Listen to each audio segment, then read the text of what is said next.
Peki parça beklemenin düşündürgen yok okşayısı. Tek sol жағында жағында Тебе işte nasıl yapacağım?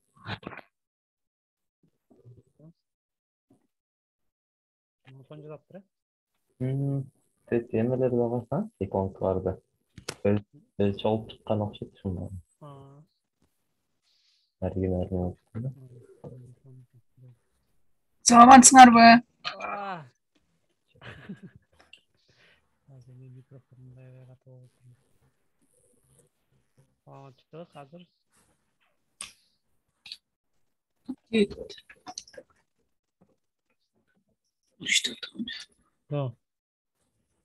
не oldu? Tamam ki mikrofon açar oldu da. шыққан.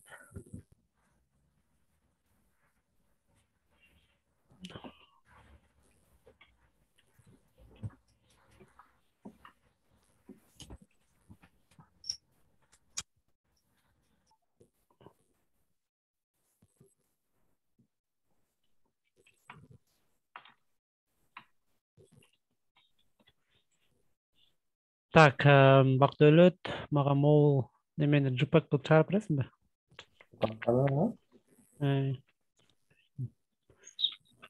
Жаққа шығарып қоялы. Так, логотипті бұл сол жаққа кетіріп тұр. Шар, нас дегенде оң жаққа.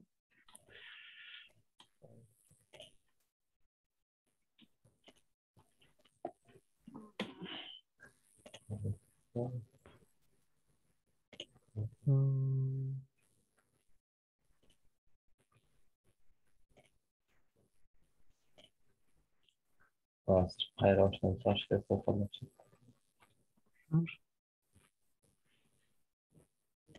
Қазір башқа версиясын жөнелтпеймін де ошол логоны. Башқа версиясы бар ғой? Бұл эмеден Figma'дан шығарсам, фон қосып салады да. Бұның башқа варианттарында жазып тұр. Жоқ, бұны көшіріп тұрып, элементтерді алып тұрып қоса болады ғой? Қазір ошоғынысын эме кылыш керек болот да. Жипек кылып чыгарсам, эме болсо болот. Фон кошуп коет да. Фону менен эле. Ага. Фону менен JPEG кылсаң, эме болот, размери кичинекей болот.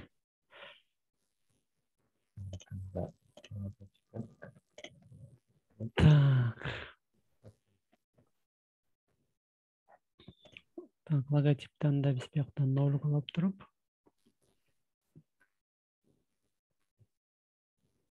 Емеге жаныспен телеграм. Рахмат. Morning left. Логотип түшүрүп тур.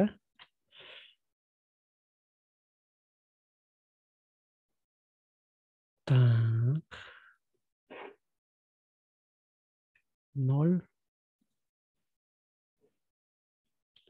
Bu Figma'da немел көрсөтөт? Жок. Элек көрсөткөн. Так, бул жакта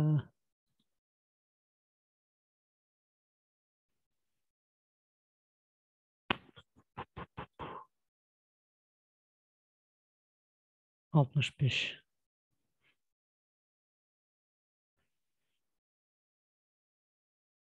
Так.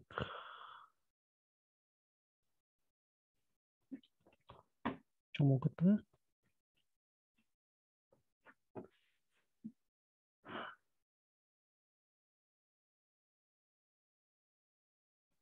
Жоқ, логотип емес. Ол сүрөттү. Ол немени? Hero сүрөттү.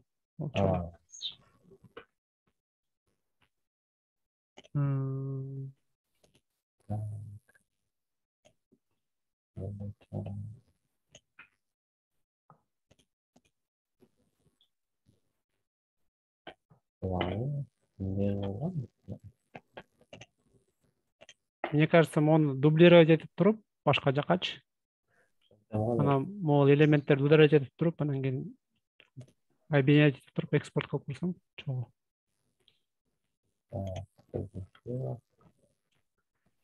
Ну, Осы жақты. Тәрейін.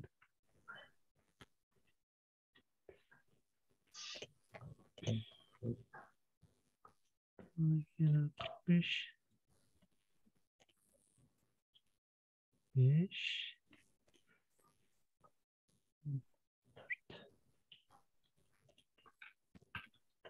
Ноль.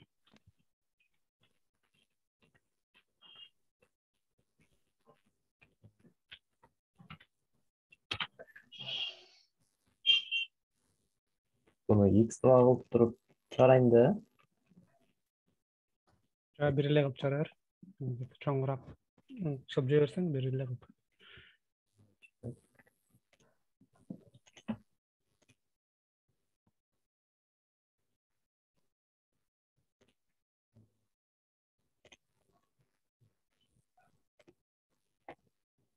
Қазір қайра қоны қосып. Оны менен кете берсін. Сонда ең алып қалыптыр да. Чектеріне ақ қоны қосылып қарап көрсеңіз. Sonra звондасам. Кете берсін шындай. Балам. Так, фотошопын. 70.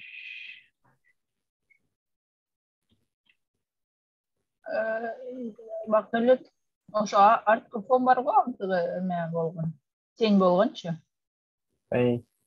Ошондо өзүнчө скачивать этип Телеграмга таштап койсоң, ылдый жакта да бар ошондойлорду колдонсок болот.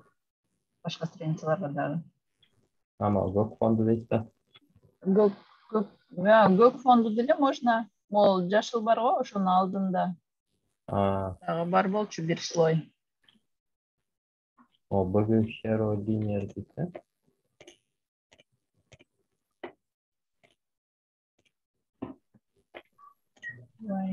Мол, hero деген эме.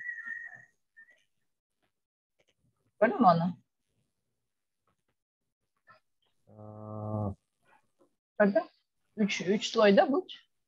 Да, өзүнчө чыгыш кетип турбайбы? Ошону өзүнчө эмесек, башка жерлерге тең кылып коебуз да. Орнамент сыяктуу. Так, экспорт.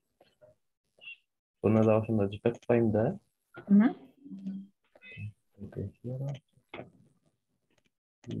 Бул SPV'де өзүнчө.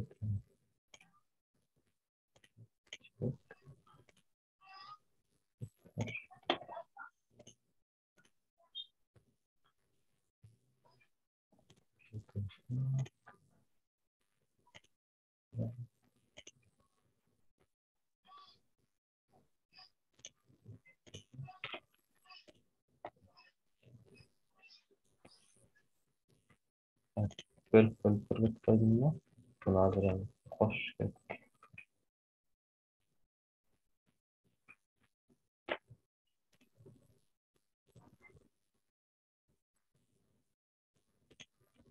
Сон болуп калды.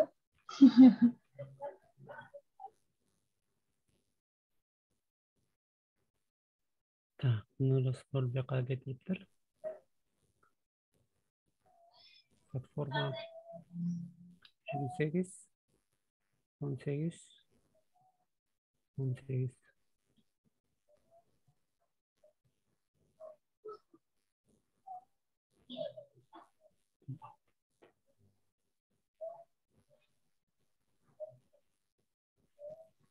Так.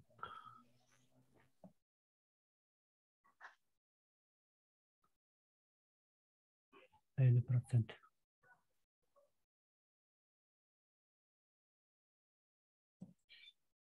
%50%.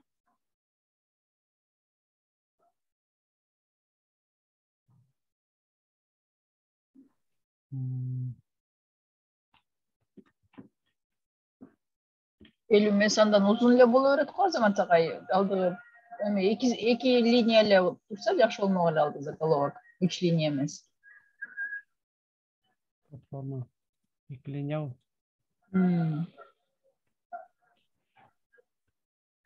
Чоң экрандарга 2 линия эле жакшы болмок.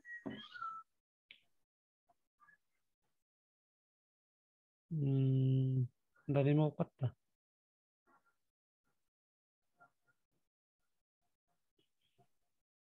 Азыр карап коюп көрөлүчү.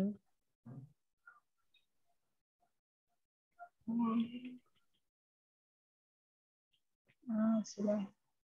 70. Biraz güleme.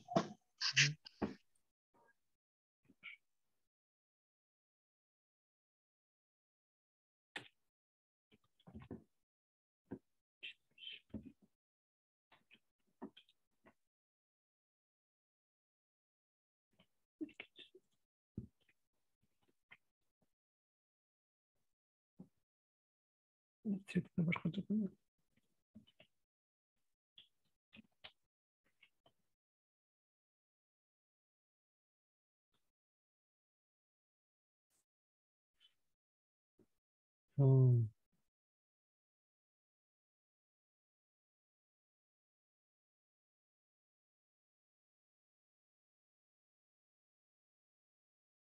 İyi mi görünüyor hakikaten?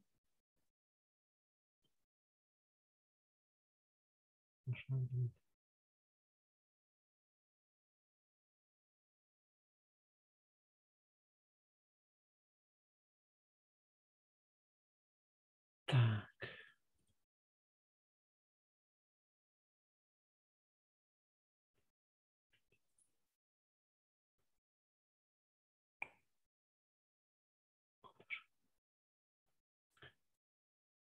Так, биздин кнопкаларыбыз эмне экен? Жашыл экен жалаңы.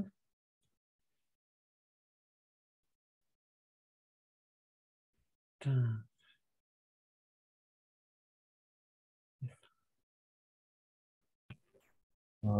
Sevmeni koldan kırık giyten aldı. 60%, 10%, 30% belli olan. Sonra koldan saçtan açıktı. Herkes yıkmış.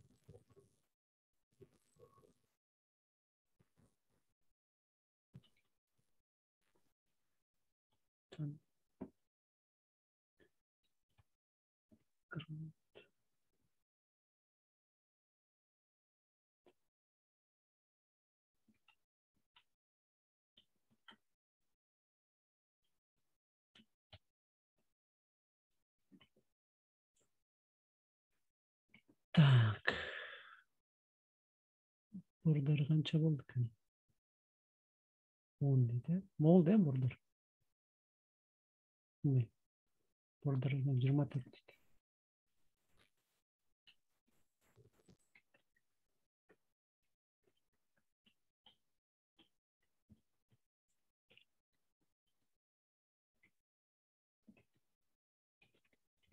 Ama nemesi barken mi basa?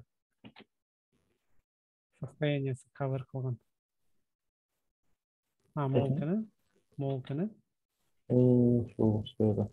Count.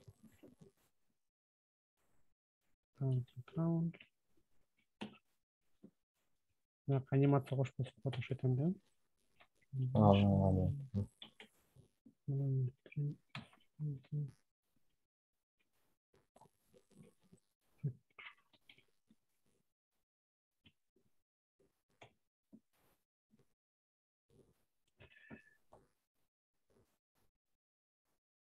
Кайсы?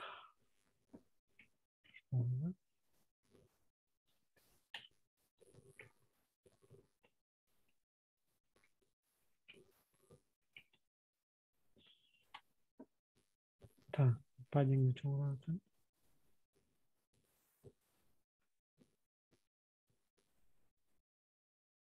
Ошойдон shift тандаган жокпуз баканса. Шрифт пе? Пока тандай элекпиз.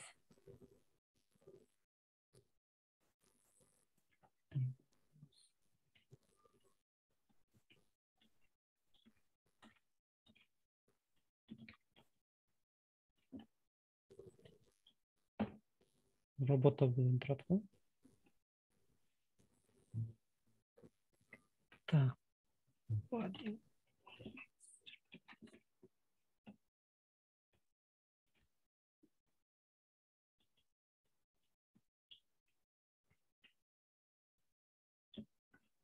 Bakın.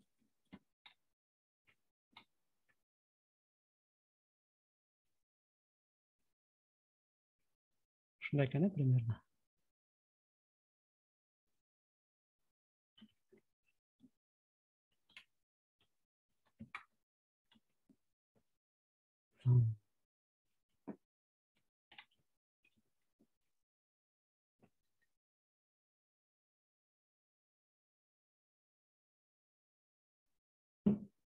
Nurзатта кирип турду.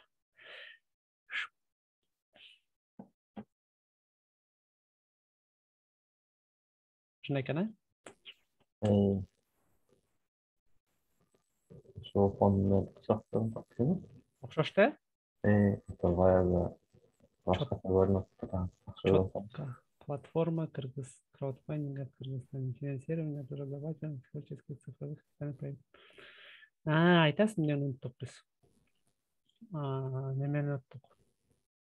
Переводду. Факторду. Бирок бияка чыгарбай эле ылдый жакка чыгарып салат окшойбуз,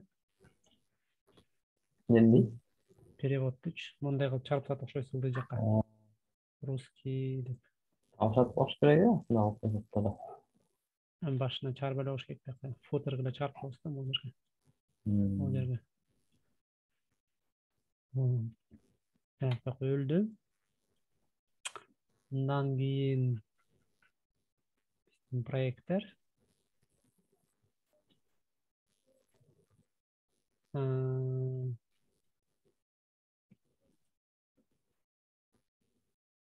Мына дагы жазаш керек экен басам. Статус да? Проекттердин статусу. Полоска өзүнө толо же анда жазаш керекпи? Толот да, если мисалы 0% болгондо 0 да, а если, например, 50% болгондо полоска 50% болуп да. Прогресс бар. 2%га кошулуп туруп Бирок мындайга жараша да, мында кандай кылып жазып атат. Мында. Нормал полоска.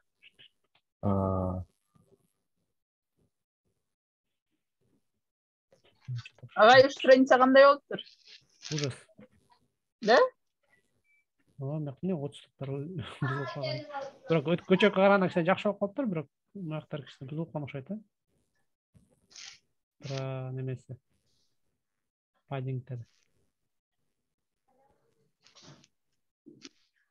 Сетка менен кылганбыз. Отчуктар жок турбайбы? Ким жазады? Мен жазам.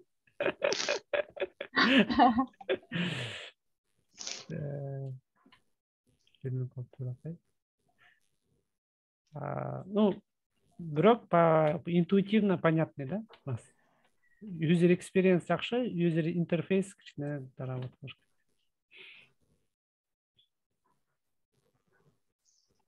Отчуктар менен бирге иштеп керек.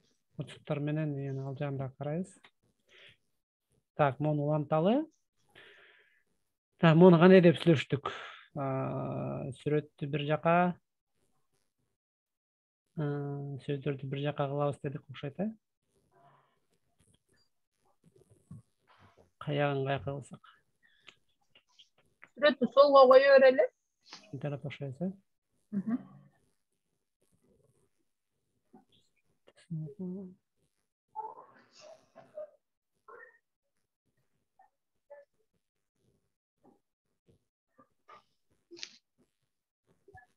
Алды кнопканын үстү деген начать проект деген жазуу болуш керек.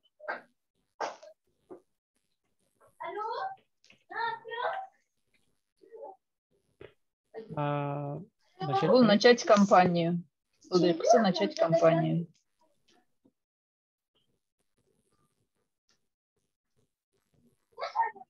Ошо, тиги проекттер дегенчи, андай кнопка жок кой бизде. Все проекты дегенби? Или пока что анча көп деле проект болбойбу?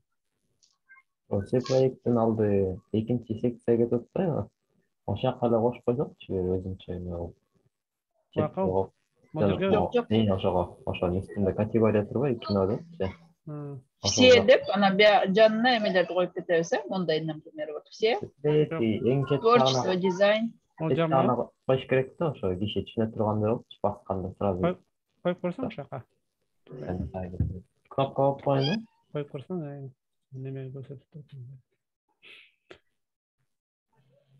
Так. Мындай жакшы көрүнөт мобиль менен. Картинка, текст, картинка, текст. Бирок мындайда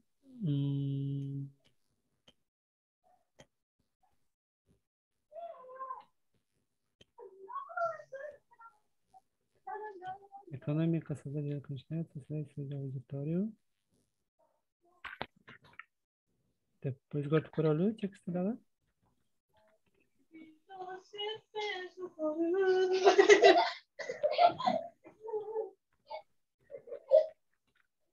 Мен балдарын ишке барып ойноп келечи деп. Так. Проекттер жазып чокто карып кетмей калып окшойт, Чарчадыңарбы? Мен чарчадым. Силердики көп да, баардыгын карап атасыңар да. Отпуск алыш керек. Неме бүткөндөн кийин. Текст аз болуп калды. Биде сүрөттөр чоң болду. Кнопка чөчө окуп коет го. Ссылка эле кылып коелу. Ошо мен ссылка эле болсо деген. Ссылка болгондо неме user experience иштебей калат да. Да? Анткени биякта неме да, переход.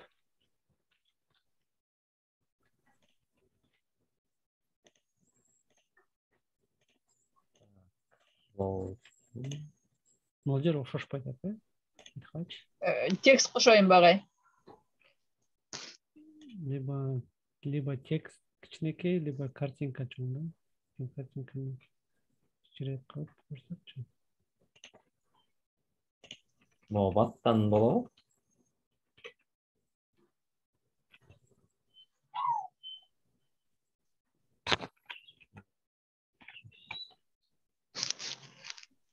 Те проекты. Болот го? Ушуна окшош. Анда тети монун башындагы все дегенди алып салалы. Жок, алда керек. Же болорсуңбу? Алда эле болорсуңбу? Баарын көргүзсүң. Кыскача көрөм деп койсо. Жарашты эле, бакты да, нормально. Жарашты.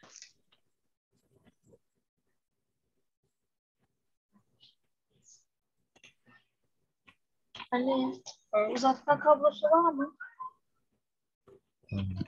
Uzatma kablosu var mı? Şurada çekmecelerde.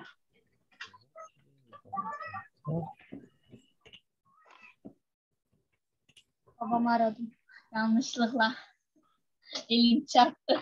Kapattım, babam aradı, konuştum.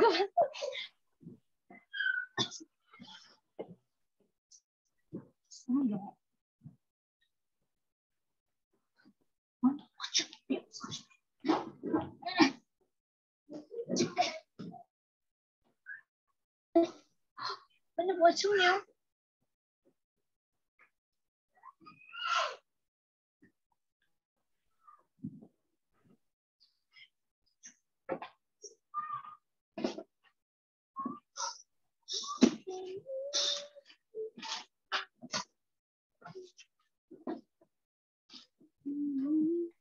Экономика создателей көбүрөөк текст алып келип койдум.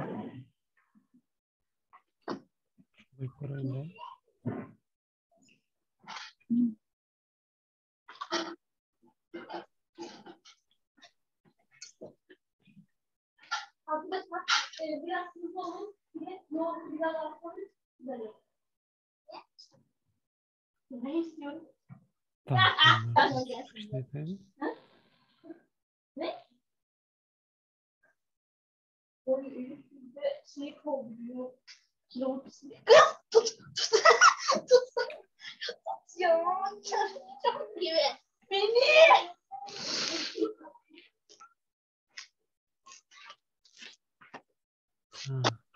Çok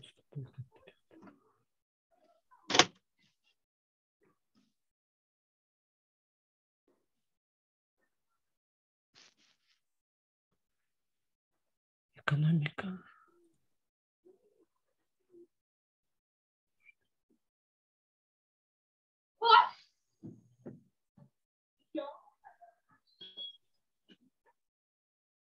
Кошмар.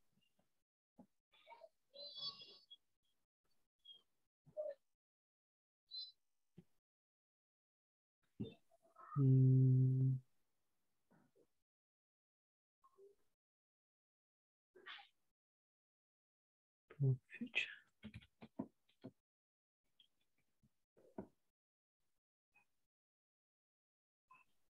Салганга Анталияга келиңиз да, Азамат агай. Билл Гейтс да азыр ушул жакта жүрөт деп атышат. Ушу Анталияга вообще жетпей койдук. Жакында келинчегим тиги кайнатам менен Стамбулга барып коюшту.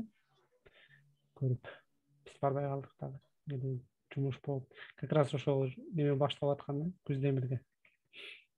Иштейин андан көрө деп коюп калгам.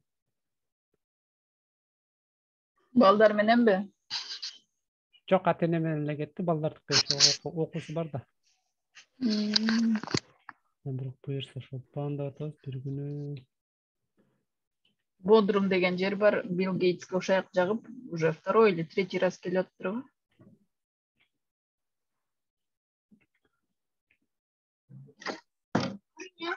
Tereyağı lazım mı bunu mu?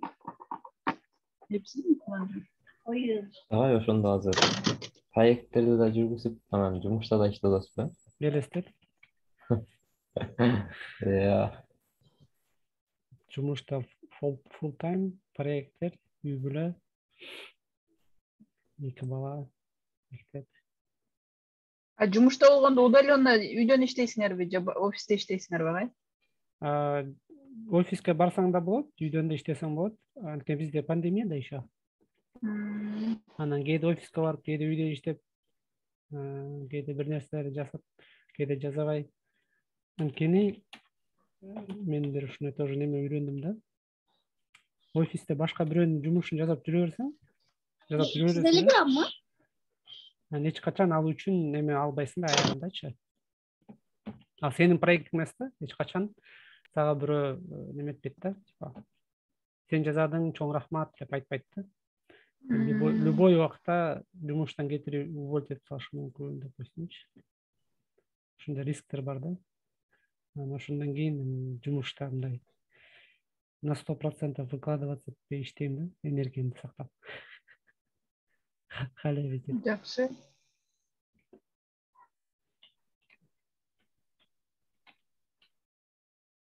Азыр ушундай бир момент келди. Көп күч жумшап, жасап, иштетип алсам, иштеп кетет окшойт деген момент как раз келип калды да. Анан окшошуп калышы мүмкүн деп ойлонуп атам.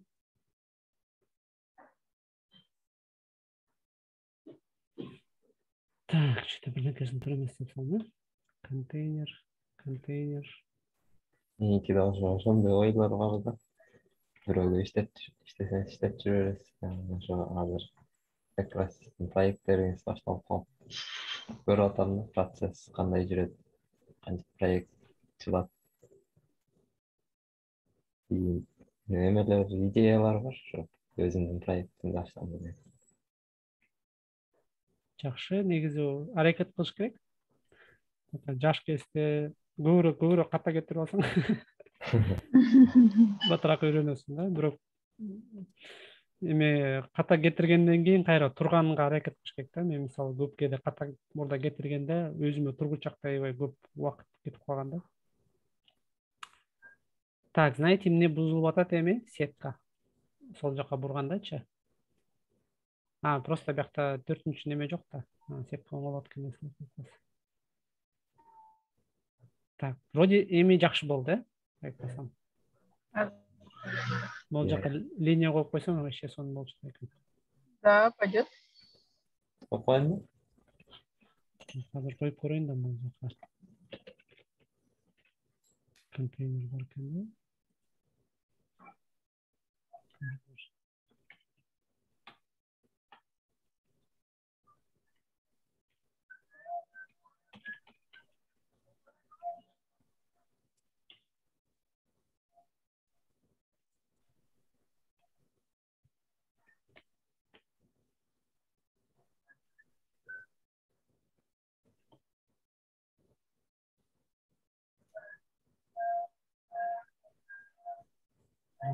кичине ушинтип койсом. Көрүнөт бекен? Көрүнбөй калды. Мага азыр эле көрүнөт. Атайын ошо көрүнбөш керек да. Фишка ошондой да. Так, бул эмне экен? Блок future.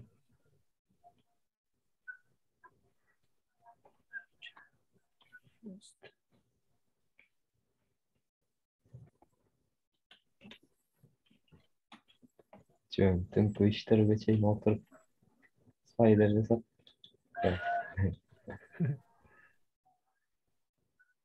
Окуп өтсөң канчадасың? 15. Келечегиң кең экени рас.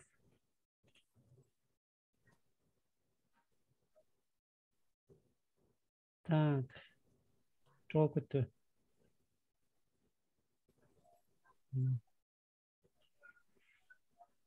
Bottom nol bir select.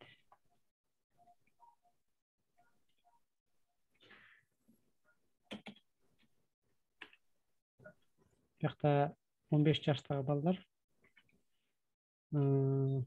почти что садикке баргандай да алып түшүп өтөдүнчү.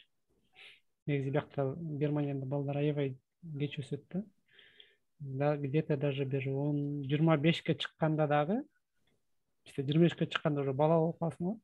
Бuyakта 25ке чыкканда дагы пособие алышат да балдар. Кичинекей балдардын пособиясы бар го. Аябай эле государство. Ал студенческий пособие да. Жок, киндергельд. Киндергельд 18 жашка чейин эле да. Жок, 20. Ал студенческий пособие. Киндергельд. Тимур байке айткандай, у нас фишка всегда плохие времена дыхни. Биз 21 жашка чейин. Киндергельд биз 21 жашка чейин. Төрөлгөндөн баштап берип баштайт. 20 жашка чейин берип. 21 жашка чейин берет да. Где-то Ай сайын берет еще. где-то 220 евро болот бир балага. Детский пособие. Карманный деньги болот экенде. Советский Союзда да берчү эле го пособие. Көп бала болсоң. Азыр деле берет бизге. Бербейт. Кыргызстанда жок го. Бар, просто аябай аз да. Анан алганда оор да. Көп нерсени толтурушуң керек. Многодетныйларга эле кээ бирде эле. Менин эжемдин 6 баласы бар, 7 деген. 6 баласы бар, мать героиня деген. Значок эле берип коюшту, болду. Мать героиня деп берет экен билем, бирок пособие бербейт депчү.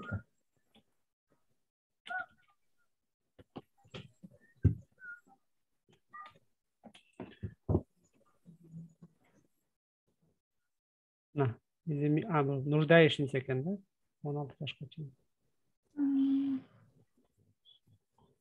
Минимальный доход ниже 1000 сомов.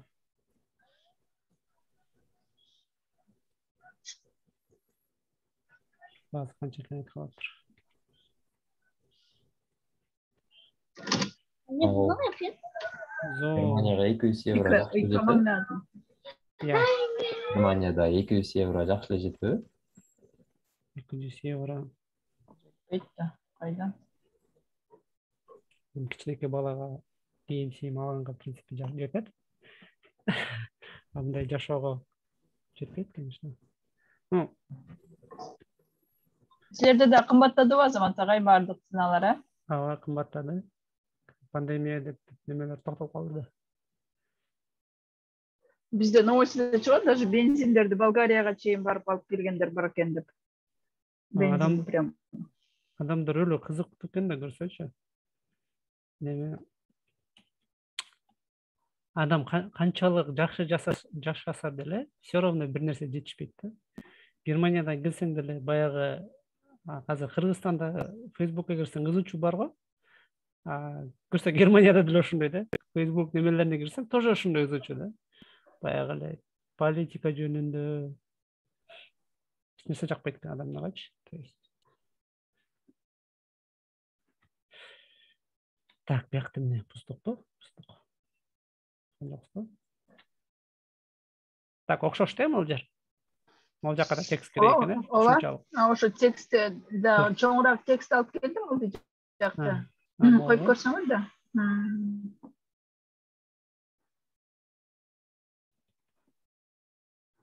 Так, могу ИТД дегенде жүрүп калды.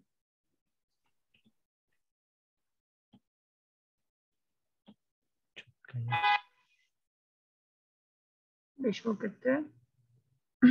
Же экран чоюлганда 4 болуп калган.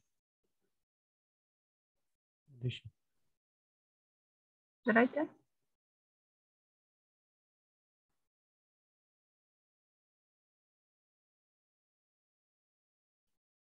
Мобильности дегенде алсак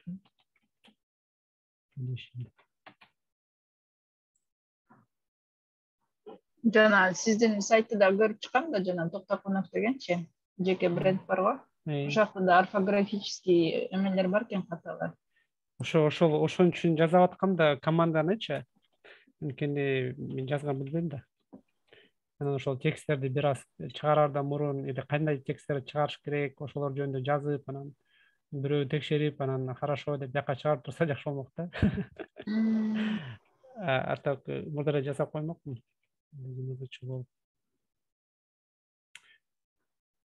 Так, не жетишпейт этем, экономика только начинается. Маяка бир сөз, маяка эки сөз жетпейт да. Карап көрөйүн. Полный для полного счастья. Ана могул эки сүрөттүн размерда бизге туура эмес болуп атат. 348, 347. Жоктор да ким? Оптический обман. Так.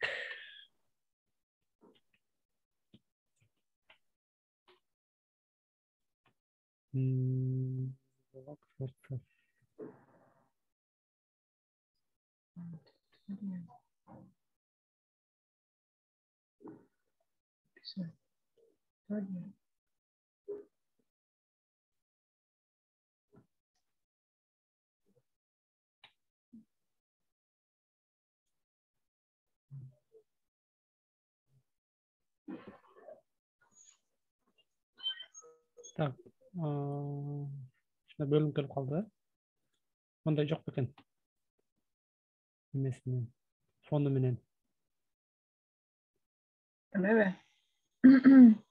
Arka Fonu menen be? Ооба, фону менен кылып койсок болот. Sırada gelen. Азыр алып келе калам.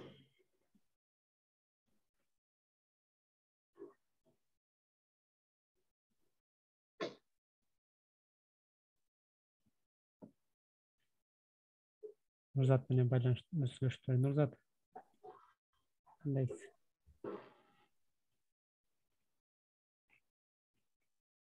Могул кандай экен агай? Могул эме заголовок. Исходный проект, иллюстрирующий ценности вашего бренда дейт. Кайсы бакта?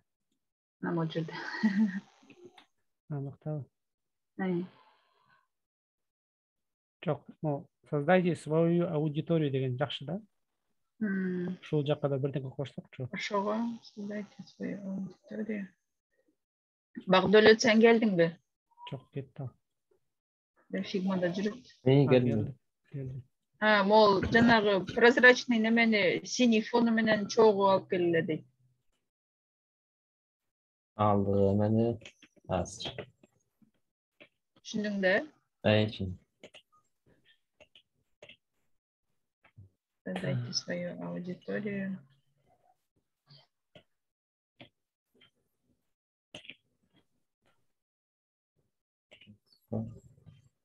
Посредством поддержки. Вместе с нами. Создайте свою аудиторию вместе с нами.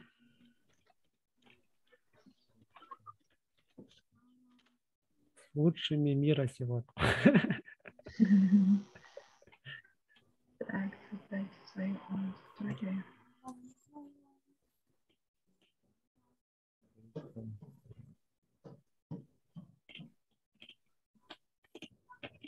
Черпань.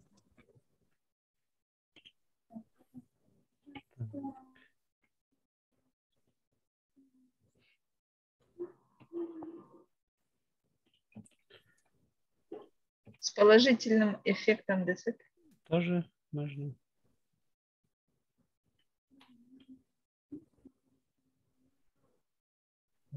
Galp file саған батыш дейді екен. Я. Galp файлды ки galp батыш дейді екен.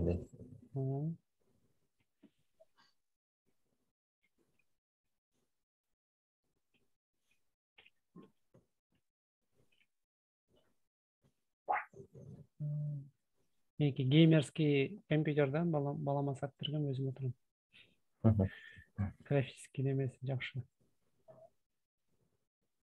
Скоро бір MacBook көрін ғой. Так. Мен процессор ашып керек болған.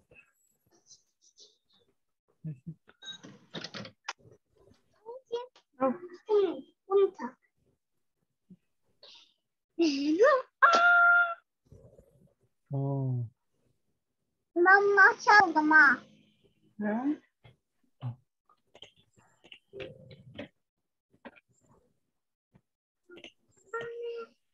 Қазір.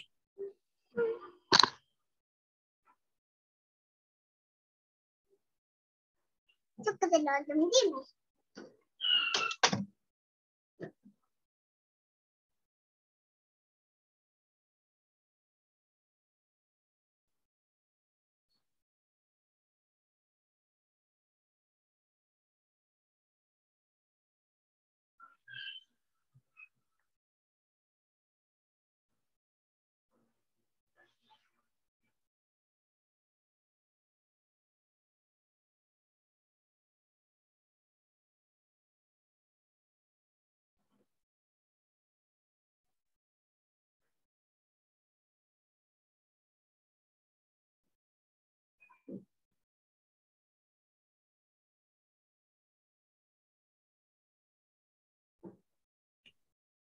Чатқа беріп сайт жөнөтіп қойыңдар.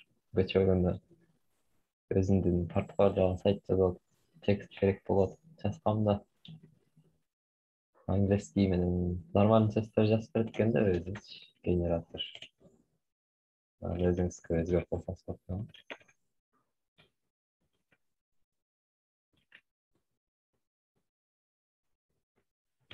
Ellim. Zero. Так. Log news. Болот амбы? Ооба.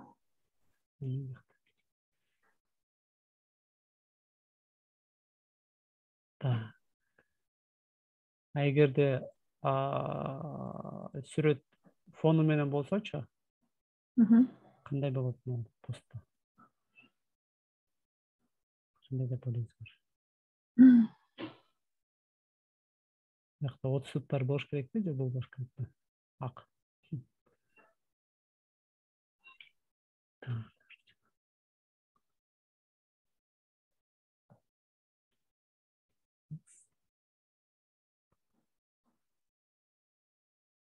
İki kere.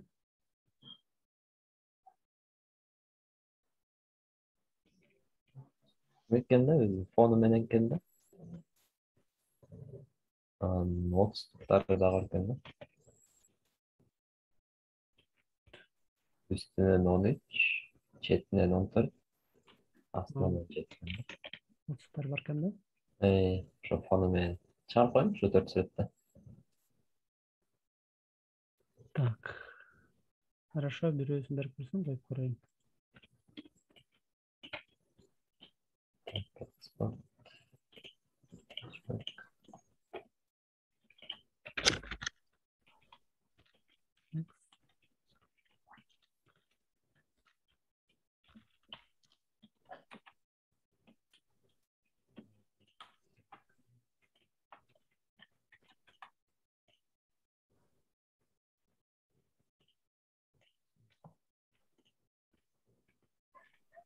Жорпан.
Ne games?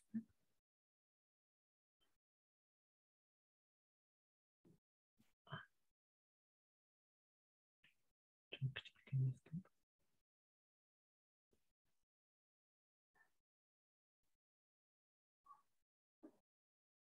Mende var aşıların nemesi bakları.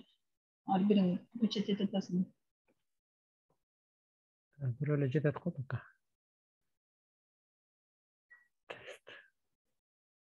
Анда ошолорду Телеграмга жазып басты.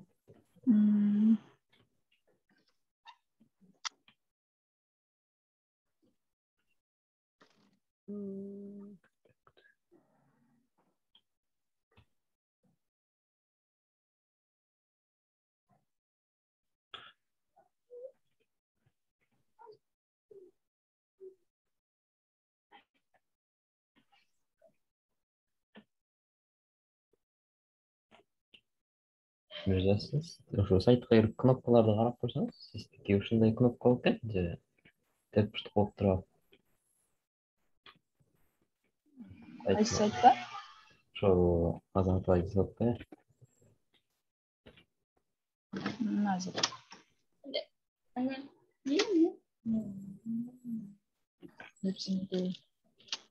Yarısı. İyice?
Oğul ben sizlerden turayın жүрөбүз.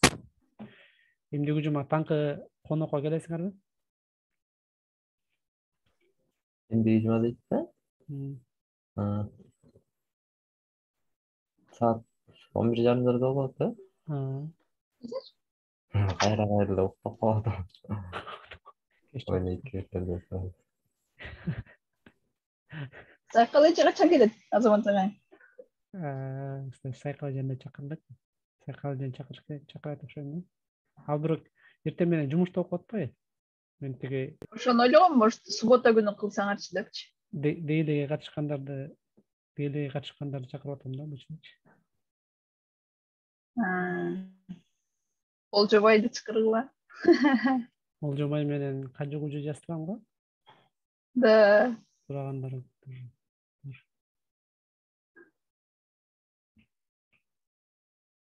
Менде кандай көрүнүп атат билесиңерби? Бул эски да, бирок ылдый жагы оңдолуп турбу. Лого ортодо. Ctrl F5 баскыла да. Кэш сакталып калды. Ctrl F5 деп бастым эле.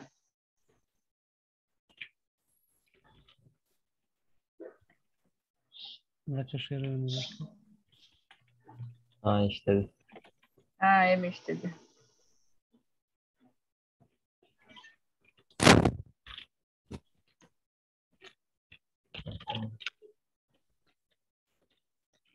Могу кнопкаларыбыз эме эки башка болуп калат. Ошолорго определенный эме берип койсок болобу агай? Например, текстине жараша узун болуп атат да. Паддингтери бар экен, бирок текстке жараша. Бирөө кичинекей, бирөө узун. Могу. Карайбыз. Окшош баштайт. Так, bunun паддинги 15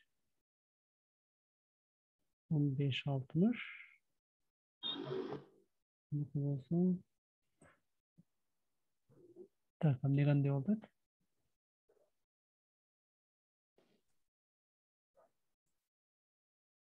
Ошолго. Эме тексти компания дегенде 2-3 эме да. Буква көбүрөөк ошон үчүн. Жок, высотасы өзгөрбөш керек болчу да. Высотасы да башкача экен. Ошо высотасы башкача.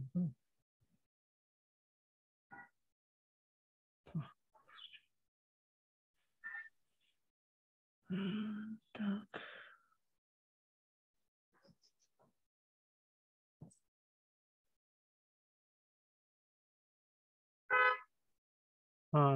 Точно. Все, тура. Экон размер башкандай. Точно, эконы бир размер беришет керек экен. Ошо. Так, өзүм жерде жазып коеюн. Caption text.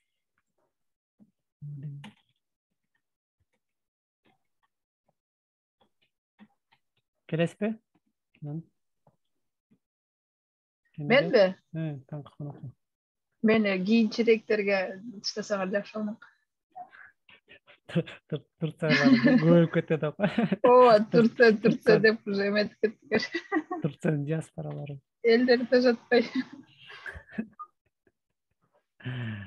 Багдөлөт менен жазыш керек. Багдөлөттүн историясы кызык болуш керек. Көп ушу Багдөлөткө окшогон балдар. Ошолордон аралаштыралы.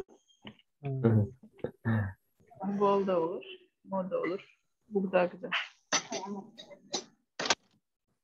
Elder emesi kariyerasının ortasına жеткенде интервью беришет. Биз Баштап эле. Башта элек жатып интервью баштадык, э? Ошо.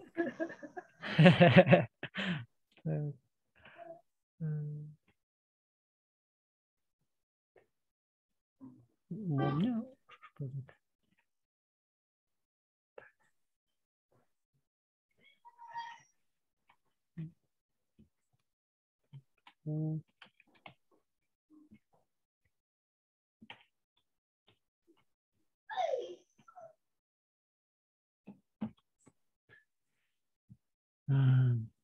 Бүгүн сонун фидбек алынга бакты көргөн. Подкаст чыгып 2 саат. Мен улам Мелисбек 3 саат. Ошо 3 саат ошону мен кескендегин да. Да. Мен жартысын уккам, жартысын уга элекмин. Аны менен отуруп бир 4-5 саат сөйлөшкөн болушум керек. Көптөн бери сүйлөшпөй ал неме да политический беженец. Ал дагы ошондойбу, Рисовать эткенден кетип калган да. Как раз неменикине окшош, меникине бир аз окшош да. Мен азыр жазып аткан нерсени ал 10-15 жыл мурда жазаган да, ужечи. Анан ошентип жазап жүргөндө, анан как раз мамлекеттен чакырганда келип, ушунча кыйын экенсиң, Кыргызстан келип жаза депчи. Анан ошондо бара коем деп, жашоосун баарын бузуп алды да.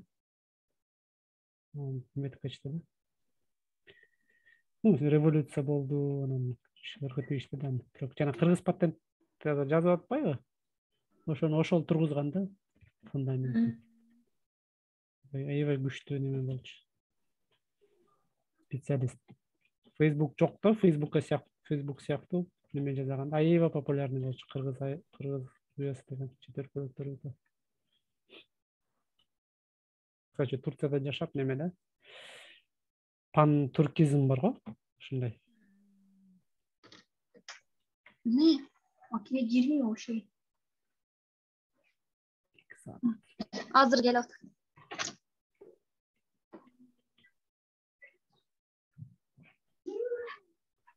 İnatçı anne bu. Kırıldı.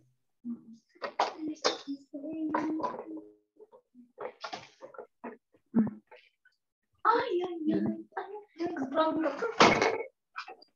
Текст.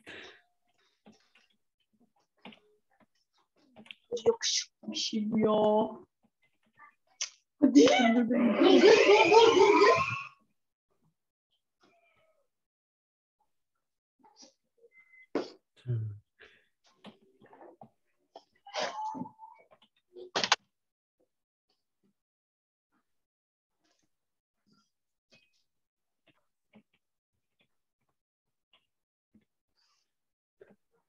Силер ошондо немецкий жакшы билесиңерби Азамат агай? Достаточно жакшы эмес. Ну, свободно иштейсиңер, э? Канча жыл болду силер? Көп болуп калды бирок, э? Үйрөнүңөрдөн. 5 жыл болду. А биринчи кетип атканда билчү элеңер? Жок, билчү эмесмин. Английский менен эле барып орношконсуңар, э? Случайно эле келип калдым да. Пландабай туруп. Бир заказчик немен бар болчу, фрилансерде заказчигим бар болчу, ошол чакырып келесиңби дейт. Хорошо. Исполнителя.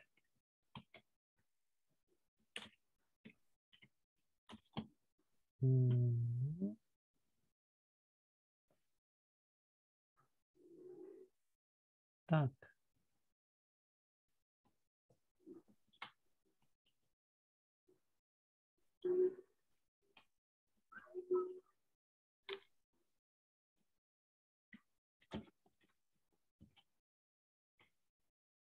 Шундай болот окшойт, а? Что? Точно, окшошто.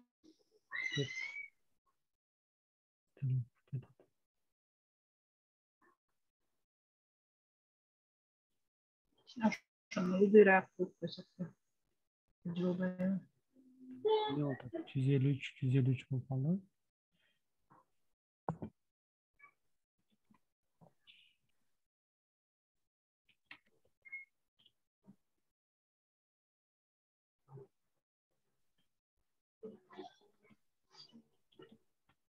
Yaptın çok mu?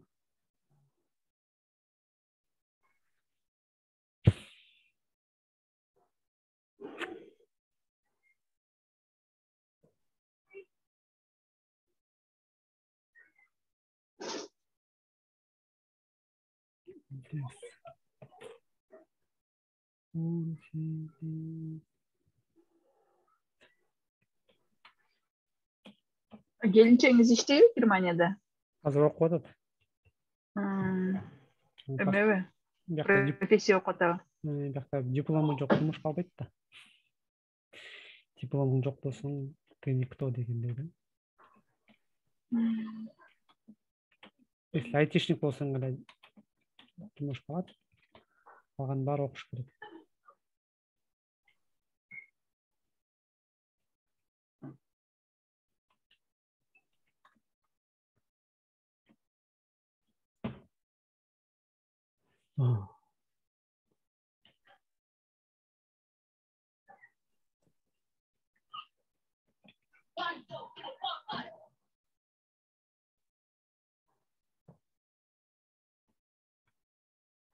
Так.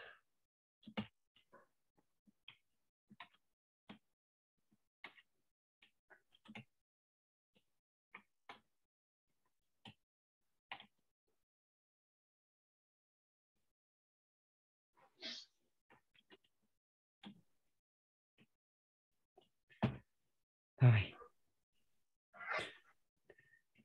Не сработало.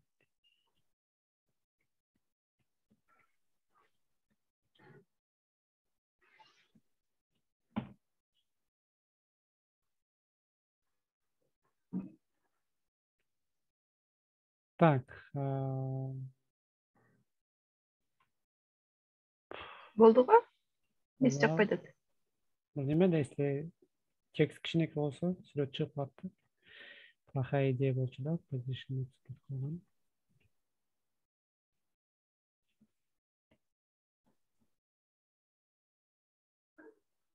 Нону менен чечиш керек. Display flex менен. Жок болсо,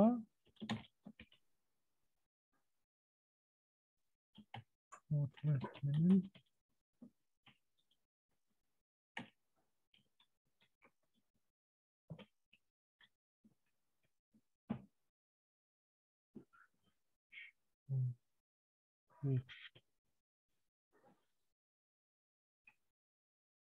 Так.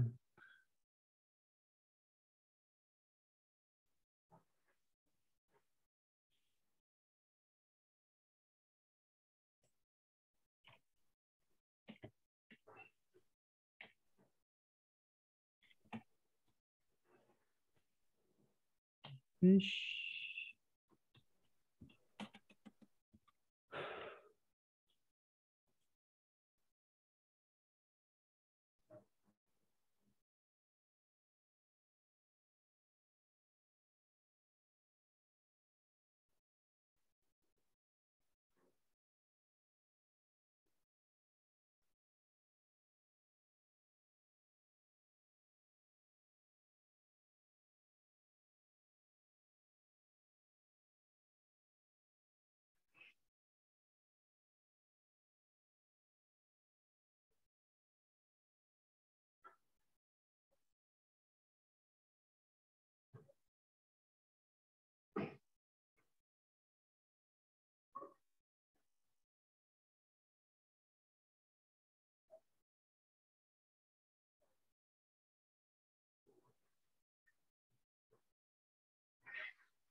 Мен микрофонду өчүрүп койду жырап берген турган. Кактасыңар деп коем. Так, могул жерден бир неме стратегический ката. Биз неме жибербейбиз да. Рассылка. Жибербейбиз да. Ушун жаза рассылкада өзүнчө бир жумуш. Ушунун ордуна балким социальный сетини койсок болчу деп окшойт да. Telegram, Instagram дегендер сыяктуучу. Мейли. Ошонун аркылуу Өзүнчө баннер жасаш керек. Жөн эле алып коюп коесузбу? жөн эле ушундай футердин жанында бир разрыв да. Мындай цвет болуп келатып. Темный, светлый, темный, серый, белый, светлый. Анан футер кайра темный болуп кетсе, окшошуп калат. Ошон үчүн ортосунда бир разрыв керек. Разрывда обычно рассылка менен иштешет, бирок биз рассылка менен иштегенди үйрөнүшүбүз керек. Во-первых, өзүнчө жумуш. Мына бир социальный сетини кошуп койсок, чоңураак, интересныйраак кылып. Анан футер жазаш керек, футерди өзүнчө жазаш керек экен. Тактан немеси жок экен. Функционалы жок экен такташ футердин.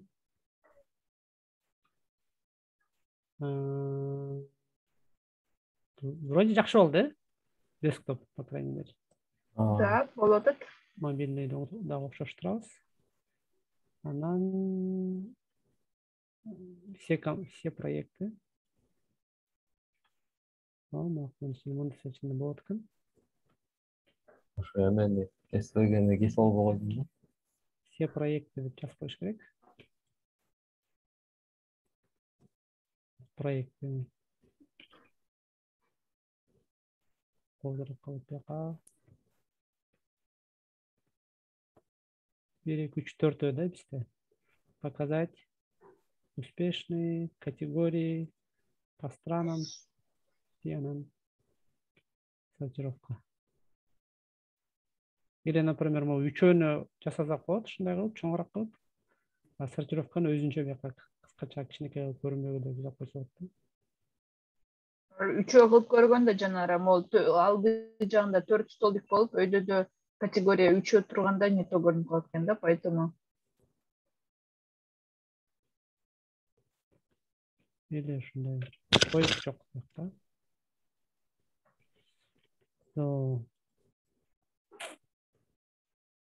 Кетет, анан бир проект. Мону айтып аткам да, биякта мына сүрөт турбайбы? Анан бейкерс алмашканда сүрөт өчүп калат. Да, я вас поняла, кайсылар не деп айтайын дегендерде, Kickstarter эмелерде, улулелерде, олду жакка келсеңер.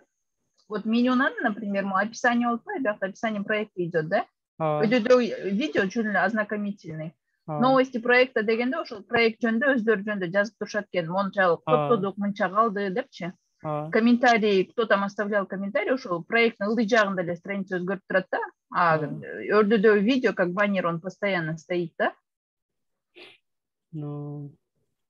И бир нерсе да айтайын багай. Ушул деген ылдый жакка вознаграждениялар ар түрдүү болот дедиңер, ошондой ар бир проект өзүнчө болот да. Ушул менюшка менен, проект жөнүндөгү менюлар, навбар менен ошонун жанында неле поддержать проект деген кнопка фикс болуп, постоянно сен менен жаныңда жүрөт экен да. Болду. Хорошо. Хорошо, анда бүгүнкү пока что болду окшойт, Хорошо, кай могу страницанын эмнесин өзгөртөйт, ошону айтып койсоңор. Монубу? Страницада арчебек чыгарып келди. Арчебек кылып баштаган? Я просто доделала то, что он оставил. Жазап берди. Анткени могул страница окшошураак болуш керек да. Азыр опять выбивается. Билбейм эмнени жазаш керек. Билсем жазамакмын. Мен да билбейм. Арчебек кылып баштаган ушуларда мен да этип койдум, 24 поддержали, анан 28 осталось дегендерди кошуп койдум. Кайра чакырып келип, жүрү кайра чогуу жазабыз деп кайра чогуу жазат го. Биякта как раз мына 4-5 нерсе бар. Канча акча чогултуш керек? Канча акчадан из необходимых. И потом процент, сколько напечатано. Самый необходимый момент бол, да, канча акча чогултуш керек. Потом канча киши чогулту. Поддержали 24. Осталось дней тоже жакшы. Может, иконкалар балким өзгөртүш керек. И да, поддержать проект. На конечная цель 50 000 сом деп турат, например. 18 000 собрано. Еще мондай деген бар. Мгм. Жана все или ничего дегенде ушул жака жазабыз да. Вот этот проект должен собрать 120 000 до вот этого числа, да? Иначе мы возврат кылабыз, да? Вот, потом здесь у вас, например, автора нету, кто? Чей проект? Вот видите, автор. Kickstarter даун экен. Алар сонду эмеле простойраак эле Kickstarter'деки улуленики жакшы жазылган. Так, bunun авторы. А вот, да, здесь автор? Нет? Это? Нет, это Baked. Где это его автор? Лондон. Здесь нет интересного автора. Улеле? Улюле. Улуле. Вот краудфанд первый платформа.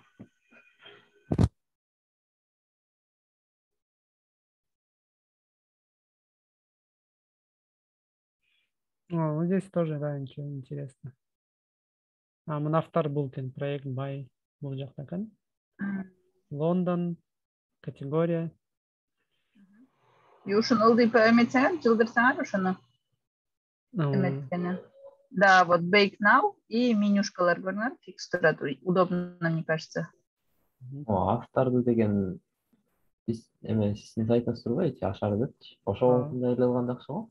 Биякта даяр да. Негизи ушу максимально пока биз жаңы функционал жасай элек да, максимально ошого окшош эле, или ушуну эле мондай дизайнда жасап койсок болот да. В принципе, здесь же понятно, да, или, например, кичине улучшениялар мененчи. Поддержать проект, автор. Улулеге киргенде баш айланып кетти да. Ишене билем мин сана. На биякта заголовок, видео и описание, да, бул жакта ошол проекттин. И мына булактан поддержать проект, любой проект чак которсоң болот, либо уже, например, 50, 250, 500 или описаниялар, да. Канча бар ошол. 50лөрдөн мисалы бесконечность которсоң болот. Там 1,5 миңден. Может, силерге деген фотолордун цвети башка болгонго ошондой сезилип атабы?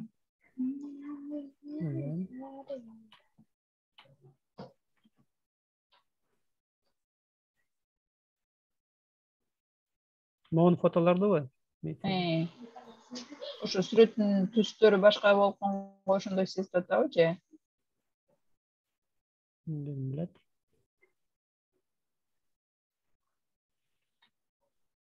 Так, ну нужно доработать. Или чего турчу деп көрөлү.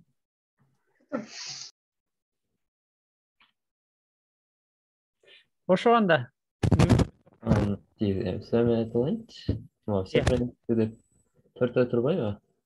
Ошонун астына жана сиз койгондо кичинекей линия коюп коеюн же кереги жок? Ооба, коюп коюш керек обязательно.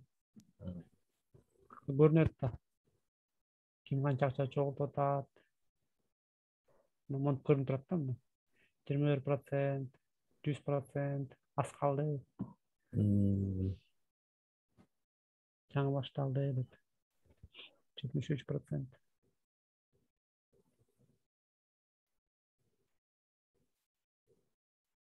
Макул анда да кылалы ойлонолу. Сүйлөштүк. Эмеге дагы издей берели жанакы рассылканын ордуна.